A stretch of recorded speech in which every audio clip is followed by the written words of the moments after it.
இலங்கையின் கடலுக்கு அடியில பல பில்லியன் டாலர் பெறுமதியான ஒரு பொருள் புதைஞ்சு கிடக்குன்னு சொன்னா உங்களால நம்ப முடியுமா?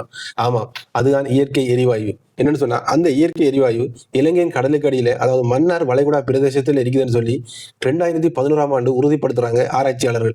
அவங்க உறுதிப்படுத்தினது மட்டும் இல்லாம அவங்க ஒரு பாரிய அமௌண்ட் ஒன்று சொல்றாங்க. அதாவது அங்க எவ்வளவு இருக்குதுன்னு சொல்லி அவங்க சொன்ன அமௌண்ட் என்னன்னு சொன்னா 839 பில்லியன் கன அடி அங்க இருக்குது என்று சொல்லி அவங்க சொல்றாங்க. இருந்தாலும் அப்போதைய அரசாங்கங்கள் அதை எடுக்கிறதுக்கு முயற்சி மேற்கொண்டதான்னு சொன்னா அது நமக்கு கேள்விக்குறிதான். ஆனா இப்போதைய அரசாங்கமும் இலங்கை பெட்ரோலிய கூட்டுத்தாபனம் சேர்ந்து அதை எடுப்பதற்கான ஒரு முன்னெடுப்பை ஒன்றை மேற்கொண்டிருக்காங்களாம். அதாவது அவங்க அதற்கான டெண்டர்களை கோல் பண்ண போறாங்க. ஏன்னு சொன்னா அதை எடுக்கிறதுக்கு ஒரு பாரிய முதலீடும் அதே போல நவீன தொழில்நுட்பமும் தேவைப்படும். என்று சொன்னா அது பல அடுக்குகளுக்கு கீழே இருக்கான் கடலுக்கு அடியில. ஆக அந்த இயற்கை எரிவாயு எடுக்கப்பட்டால் இலங்கைக்கு எல்லா பணமும் கிடைக்குமான்னு சொன்னா அதுவும் சந்தேகம் தான். என்று சொன்னா பாரிய முதலீட்டாளர்களுக்கே கொஞ்சம் தொகை போயிடும்.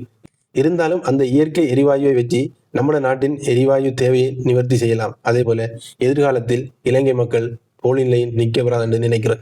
உங்களுக்கு இந்த வீடியோ பிடிச்சிருந்தா லைக் பண்ணுங்க. அதே போல என்ன ஃபாலோ பண்ணிக்கொள்ளுங்க இன்னும் நிறைய வீடியோக்கு. நன்றி.